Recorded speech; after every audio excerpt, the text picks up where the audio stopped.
Hi guys, I'm Russian Knowles and welcome to AlwaysGamesTV and welcome to the first episode of Indie Games Forever, a series that's going to be looking at some of the brand new and possibly some of the older indie games that have hit the market, and it's going to be a first impression / let's play, and it basically gives you a chance to sort of work out what the game's going to be about and whether or not it appeals to you, so you can decide whether or not to pick it up for yourselves. The first episode is going to be on the game, as you're looking on screen, This War of Mine by 11-Bit Studios. 11-Bit Studios have done the Anomaly series. I, in all honesty, haven't played any of those, so I can't give you an idea of what they're about. But I put about 8 to 10 hours into This War of Mine, and if I say to you it's a war game, what's the first game that's going to jump to your head? I'm going to probably say, well, most of you are probably going to think of Call of Duty, or at least Battlefield. Well, this game is not like that, any of them all. Firstly, it's not a first-person shooter. It is a point-and-click, almost a point-and-click strategy survival game. But it's not played as you would naturally think by the soldiers or the military's perspective. It's told by the civilians, and you are playing as civilians within a war environment and how it affects them. It does not glorify war in the slightest. It's very grim, it's very dark, it's very depressing. It's quite realistic on the idea of the emotions within the survivors and not about the combat, and just basically taking you through the day-to-day problems and issues and just downright horribleness of a war. So let's jump straight into it.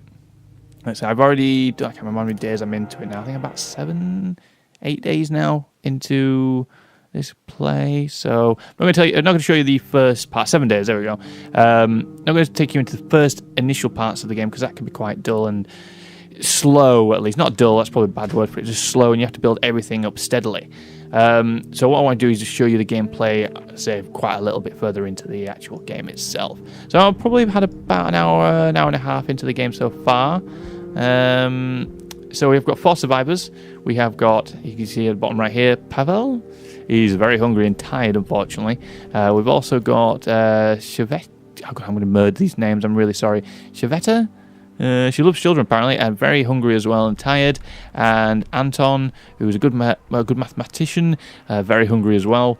Zalta, bolster spirit, so she's very good at bringing people out of depression, which can affect your survivors a lot. It's a thing you have to take into consideration and have to watch and be very careful with. And she's very hungry and tired. As you can see, the thing that's going on here is everybody's really, really hungry. But Pavel did get a lot of food from the last night's scavenge. So let's go make some food, shall we? So send him down there. Where shall we send it? She's pretty tired. So I'll tell you what, let's go send her to bed. Anton's very hungry, so it's alright, we can get him building some stuff. Okay, here we go. So this is making the food mechanic. So we're at the stove. Pavel's going to make some food. 3 of the resources here, the components we need. We need meat, we need water, and we need some form of heat source for the stove. So we're lacking here. We've got 18 water, 4 meat, and we've got no heat source. So let's have a look. Let's click on here. I can either use 4 parts, I guess, to apparently make a fire, but I'm going to need to use a book, because as far as I know, they don't really not really useful other than making fuel. So like that. Okay, Anton, where are you going? Okay, in fact, Cavetta was guarding last night, so we'll send her to sleep as well. With this situation, you can place items that you build in different locations. So as you can see, I built 3 beds here. I chose to put them down all in one location down in the basement. That was my decision. Same with the working benches and the stove and the distillery. No, that's not a distillery. What's that? That's for, I'm trying to think of the word now. Make clean water, basically. Use that there. There we go. Make clean water. Rainwater collector. So let's make one. Let's make some water, fresh water. So he is now, Pavel has made the heat source, so let's make 2 bits of food. because everybody is literally starving. And this is our fridge up here. We've got 3 meat and 4 canned food. Might send to go eat some canned food, actually. And this is what you do basically through the day period. You will make sure everybody is in full fit of health. Make sure everybody's fully fed, hopefully. And if everybody needs rest, you put them to bed, and so on and so forth. You're basically preparing for each night. Because each night is going to be a moment of scavenging to help prepare for the next day, and hopefully you can then find more food, more materials, and just generally more stuff to help you survive. Your actual survivors can commit suicide. It is something which is you've got to watch their depression and make sure when we're sending him. Nope, send food instead. Let's put. He's still hungry. Let's go put Pavel to bed, actually. I know he's eating something as well, so... Oh God. No, Anton eat food. This is the only problem when we try to do a Let's Play and talk at the same time. I do terribly. So let's put Pavel to bed. Anton's going to have something to eat. She's still hungry, so we'll get her to eat something as well. And Zlata... I've got these names. Zlata? Zlata. Well, she's fully slept up now, so we need to make sure she gets some food. Go her to bed. And he's still hungry as well. Yeah, we'll send him to go get some food. The only problem is you literally got to micromanage everybody to make sure everybody's got, like I said, at full health, and has got all their stats pretty high. Other things to take into consideration: you can be raided at night, and all your valuable resources that you have gathered can be stolen, and that can really set everything back by a long way sometimes. So you have to make sure your survivors are armed, whether or not it's with a kitchen knife or with a crowbar. Anything along those lines will help. You're going to make sure you put people on guard at night to help prevent raids. There's a lot to take in. So we're only 7 days into it at this present moment. I'm going to get her to do some more cooking. Another book. As this little hourglass here is actually a mouse or rat trap. You just see it at the base there. Hopefully, if we do catch anything, we can actually cook it. Might be not overly appetizing, but in the end, it is still food. Let's make another meal for her, so then she's fully fed. Okay, now I can show you some of the crafting. Okay, let's get Anton to go down here and have a look at some of the crafting for you. General crafting bench is here. And then we've got the weapons and tool crafting bench just here. So let's have a look. So we can make chairs, we can make barricades to secure the house. Make some more chairs. That's a bed there as well. We could build a guitar if anybody could play music to help entertain everybody and keep everybody's spirits up. You can actually get into winter, and that is a horrible time. So you will need heating. During the wintertime and snow, people become sick very, very quickly. And if they become too ill, they become immobile and, I know it sounds really bad, but a bit of a pull on resources, so they're not very useful. So you need to make sure everybody, if they do become sick, try to heal them as quickly as possible. And medical supplies are very, very valuable, as you can imagine, during this war period. Radios, again, just to sort of find out what's going on in the world. We've got one of those, actually. And also to keep spirits high. Cooking bench, which we've already got. A cooking bench, stove even. A herbal garden. We can help grow some food. Herbal workshop to make some medicines. Moonshine, again, with moonshine, it's not very useful to use directly, but you can trade it, and it can become quite valuable, and it's always good to be trading so you can get some stuff that you might not have. Metal workshop, we've already got one of those at making tools and weapons. Rat trap, or trap for small animals. Got one of those, like I said, it's present. I've apparently got some food in there so we can see if we can catch something. And a rainwater collector, which we've got. And then we've got a filter for the rainwater, and then heat supply or fuel. So I think that's pretty much everything I can sort of do at this present moment. So it's about coming up end of the day. You see on top left here, nearly end of the day. So it's 7:40 p.m. A quick look at some of the stuff. We haven't got a lot of stuff actually. We are running low on food quite drastically and med supplies. Luckily, no one's actually injured or hurt at this present moment. I've got 2 kitchen knives for a weapon, Always useful. So, yeah, we've got no building materials either, which is not good. So, generally, we're down on supplies, but everybody is fully healed, which is good and in good spirits. Just everybody, some people are tired. So, here we are. This is the nighttime period.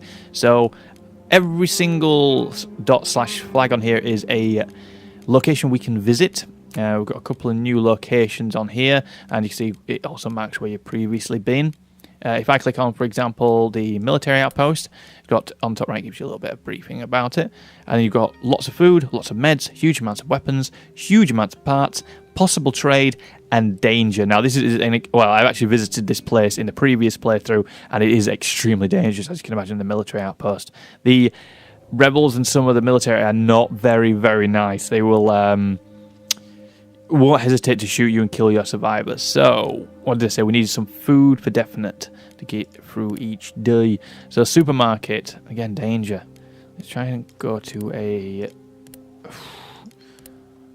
caution advised. Brothel, that's dangerous. Ruined villa. Ugh. Not good at all. Actually, I'm going to go back to the same location I went to the previous night. We're going to grab Pavel, because he's got 12 backpacks. I don't know if you can actually gain access to larger backpacks. I'm not entirely sure. I haven't come across that as of yet. So we're going to put Zlita, don't know, on guard. Saveta on guard, and we're going to have Anton asleep. Oh, no, sorry. Saveta asleep because she's tired already. So we'll put him on guard instead. We'll prepare. And we're going to... Who taking again? We're going to be taking Pelva. Oh, God. I'm so sorry. Butchering these names. So we're going to take one knife with us to help defend. And off we go. Oh, did I click on the same place? Oh, bugger. Where do we go?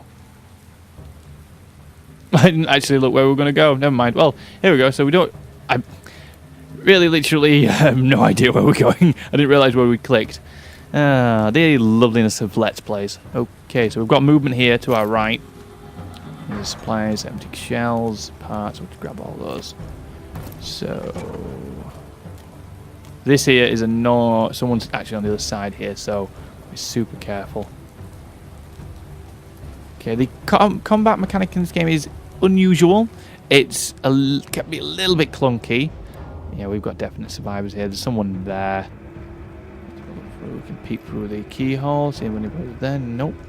We desperately need food. That's all I can say. We desperately need food. Okay, we're right. Close that. Hopefully we can get... Are these meds over here? Usually bathrooms seem to hold meds, so... We'll get through and close that door behind us. This looks promising.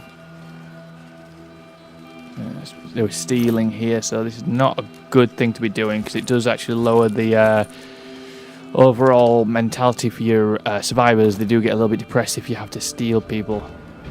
Steal from people, should I say. Where's the kitchen? You got a kitchen around here? Oh, I can't see a kitchen anywhere. Damn.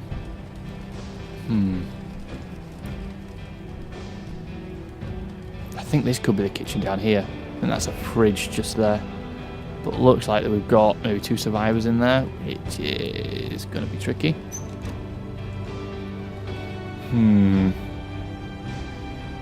So we're going to find out somehow to get down this. We've got some medical supplies, which is good, and we've got some building materials. But we desperately do need to make sure we can get... So if we can get vegetable food, that's good, because I'll be able to show you the advantages of having those and some meat. Oh, crap. Are you coming this way? No, just shutting that door. Good. Okay, we've got a dot here. There's somebody here coming. Okay, I'm going to get into cover here. Hide.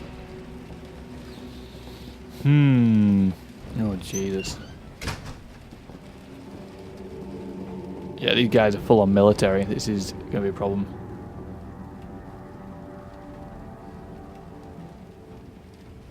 And again, some of the comments down here... Oh no, these guys are definitely murderers. I think. It's hard to work out. You got to sort of watch what they're saying. This guy seems to be glitching a little bit here. This is not a good sign. He doesn't seem to be wanting to move. Right. This is not brilliant. So we need to somehow get out of here now without him spotting us. Yeah, okay, that's glitched. That's not a good sign. Gotta get out, go. Oh, should we shot? Move. Yeah, we're good, we got away. Well, as you can see, there's obviously still some problems with the game. The soldier glitched out there and doesn't seem to want to move. It's still early days. It has just been released, so they actually are ironing out a lot of bugs, which that's rather annoying because I wanted to show you a little bit more than that. Then again, it is my own fault. I did click on a location which I didn't really pay attention to. We've got some bandages, and we've been raided as well, which is great.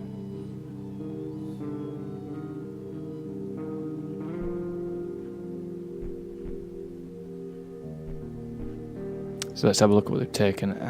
So someone tried to raid us. This is what Pavel brought back. They've taken 2 meat. They've taken the food. And yeah, that's not good at all. So like, it's going to be, everyone's going to go another day without eating. There is traders that come to the door on each day. And hopefully we might be able to trade something. And the mouse and rat trap still hasn't caught anything. So let's get everybody who's tired to bed, and we'll see what we can do. She's just hungry, so she's not tired. Pavel will be tired as well, and he's slightly wounded, so we'll need to get his bandages done. As you can see at the bottom right, slightly wounded. Getting bandaged up and in bed. He's probably going to be out of action now for a few days, which is not good because the reason why I've been choosing him to do the scavenging, if you can see, he's actually a fast runner, which is good. Like when we got shot at, we could just get him away as quickly as possible. Right. Okay, so we've bandaged up. Get him to bed. What to do? So this is basically all the time while you're going to be playing this game, you're going to be almost like on the constant verge of starvation. No matter what you do. I think there's only been like a few times that I've ever been able to sort of stay ahead just. I'm going to make a crowbar here because I think there's actually a cupboard up here we need to break into. It's only been a couple of days that I've ever been sort of ahead of myself and been okay for food. It's just that when you've got 4 survivors, they just consume so much that it's just so hard to manage. I've noticed that... Oh, we've got somebody at the door. Yep, there we go. So we'll go see him, see what we can trade. When I initially played the first mission of this game, it only had 3 survivors, and it was fairly easy, I'd say. But it's kind of... So as each playthrough's happened, I've like restarted and done a new mission. It's got a little bit harder. You can actually start a mission off, and it's actually winter time, which is ridiculously difficult to try and manage and sort out because straight away you're having to look after your heating. People could become sick twice as easily, and also then as further on I've done more let's plays, more playthroughs of it, that I've actually gained more survivors. So like initially I was only having 3 survivors, and now I'm given 4 at the beginning, which is great because they can do more stuff. The only problem is there's more mouths to feed. So it seems that the game slowly increases the difficulty as time goes on and the more you play it, which is quite an interesting way of doing it rather than actually having a easy, medium and hard. So let's have a look, see what we can trade here. So he's got food. There we go. So he's got veg. The only problem is with food, obviously, it's extremely valuable. Okay, I don't think I can give him anything for that. I could give him meds. Okay, so 1 bottle of pills is equivalent to those, so let's drop. It won't do to try harder. Okay, that's fair enough. Let's give him some tobacco leaves. Fine, we have a deal. Okay, I always want to, with these sort of games, make sure I get the best deal possible. So even if I can just grab just a couple of extra little things to make sure everything's perfectly valued out. Water. How much water? We've got 11 water. We're fine for water. Okay. Maybe a lockpick. Can you get a lockpick? Maybe not. Have some sugar. There we go. What else? We probably need a lot of materials. That'll do for the time being, I'm thinking. Just because, yeah, we'll go with that. It's not a bad little deal, not a bad little trade. He is extremely useful when he comes to the door, especially when we're in the situation now. It does mean I can actually get a couple of people fed, and everybody's not going to be starving too much. So everybody's going to be still hungry, but they won't be starving. Let's get some heat source. I mean, it's not just about getting the food. We have to make sure we get the heat to be able to cook the food. So if you didn't have any wood, we'd be more in trouble. So let's make that. How's it doing over here? Did I send somebody up there? No, I didn't send anybody. Oh, everybody else has been in bed, aren't they? So we'll get her to eat something. And then we're going to break into this cupboard up here. Because at the beginning of the game, you do start off where you have to sort of go through and discover everything in the house. Everything's like there's massive rubbish you have to dig through. There's cupboards to search, which does give you a starting off point. So you can have lots of wood at the beginning, things like that. It's all a bit randomly generated. So you're not entirely sure how easy or how tricky it's going to be at the beginning of the game. Okay, let's break into here with the crowbar. We can save the lockpick maybe for a scavenging hunt later on.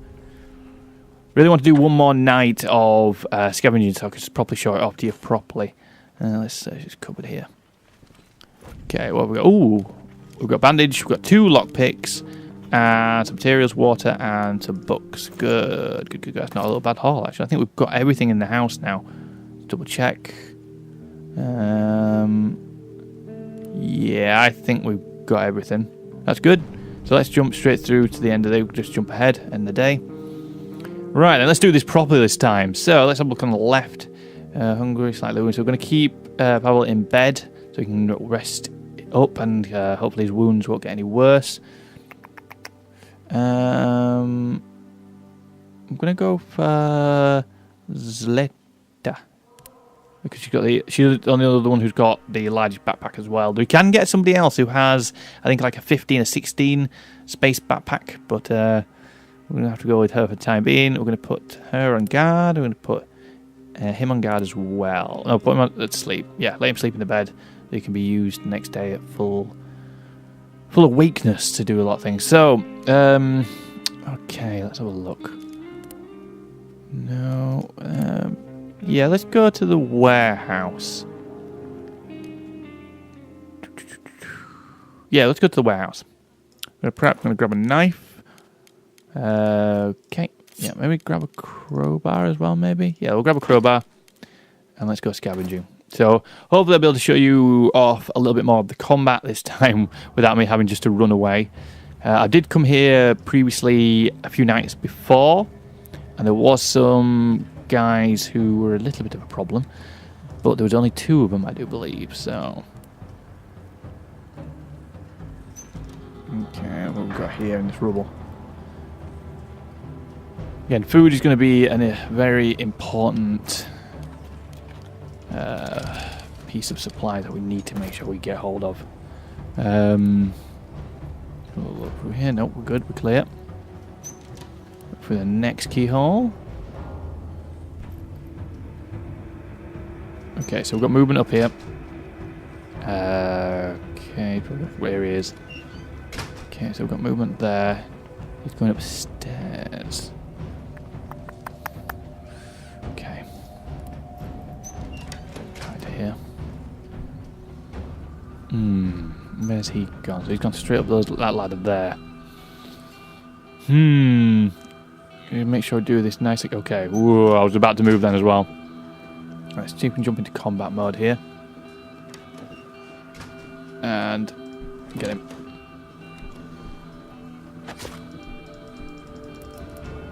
Come on. Oh, come on, come on. Come on. Oh, come on.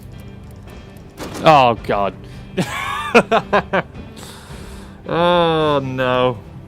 Well, that didn't work as well as I hoped. So we now lost a survivor on day 9. Yeah, the only problem was with the combat system. It's extremely clunky. You just sort of click and hope for the best. Usually, if you're taken by surprise, they go down straight away. But that didn't seem to happen. The other problem is now, this loss of her is going to affect the rest of the group. So if we can look down here, Pavel is now sad. If we click on his bio, Zelda did not return from the scavenge last night. We will miss her. And go on again. Anton, I'm so glad to be here. I apologise for the intro. Didn't make it back alive. I miss her company. And what have we got? Zivika saying, Zelda was killed last night while scavenging. If I had gone instead, maybe she would still be with us. As you can see, so everyone is now sad, and this can actually downward spiral now into a point of full-on depression. It's something you have to really micromanage. Like I say, it can lead to suicides or people just literally walking away and leaving the house entirely. What I'm going to do now is actually I'm going to sort of break this Let's Play a little bit, because I'm literally going to jump straight ahead again to the next night, because I want to show you a little bit more. I'm not really showing the night sort of situation overly well, so we're going to put Pavel back on again, and everybody else is going to be asleep. Okay. Construction. Central Square. Okay, this could be a good place to go. We'll go to Central Square. Prep. We need a knife. I'm going to take a lockpick as well. And let's go. So at least I'll be able to hopefully show you 1 out of 3 nights which go okay. I think this is a central trading post as well. So you'll be able to come here a few times to be able to do some trading. Let's just check these piles out. Oh, plenty of materials out. We'll take all those. To the next one. Like I said, this is a location more of a market, really, for trading. So you could actually, if you had a lot of valuable materials, you could come here and trade with lots of people to make sure you can get some of the stuff that you possibly can't find in all different locations. You know, you might have to just come here, do a bit of scavenging, do a bit of trading, and get some meds and some food. Okay, so we'll lockpick this. Let's check with the hole, actually. There we go. Yeah, no, we're good, we're clear. Good job, brought that lockpick. Okay.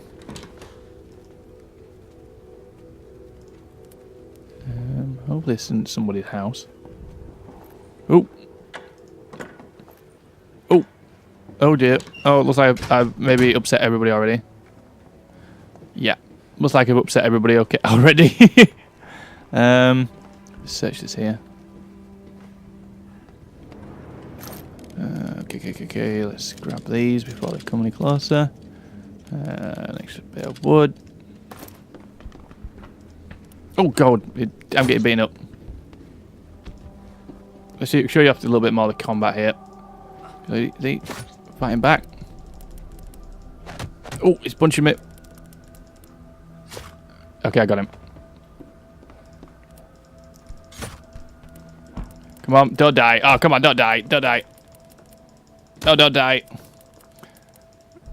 This is not going very well. And we're dead. Yeah, maybe the combat mechanic on this game should be improved a little bit.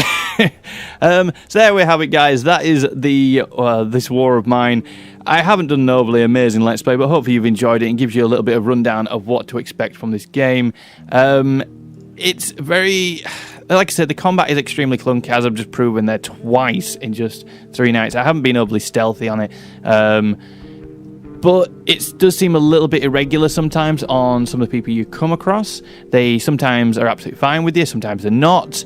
I've actually had survivors on one of them be absolutely fine with me and then wanted to trade, and the next person stood right next to him wanted to shoot me. So there is a little bit of patching and working out of the game that needs to be sorted, but it is extremely enjoyable and frustratingly good.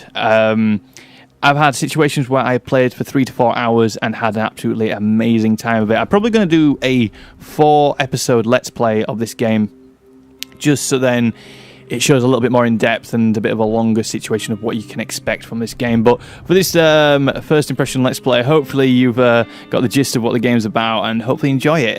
It is available on Steam at this present moment for about $14.99. I think also, as of today, it is being dropped by a couple of pounds as well, so you might be able to pick it up a little bit cheaper. But hopefully you enjoyed this video, guys. Don't forget you can follow AlwaysGamesTV on Twitter and Facebook, and keep checking out our website, www.alwaysgamestv.com. You can follow me personally on Twitter, @TheGeekKeeper. And until next time, should I say. Oh god, this video's gone terribly wrong. See you guys. Bye.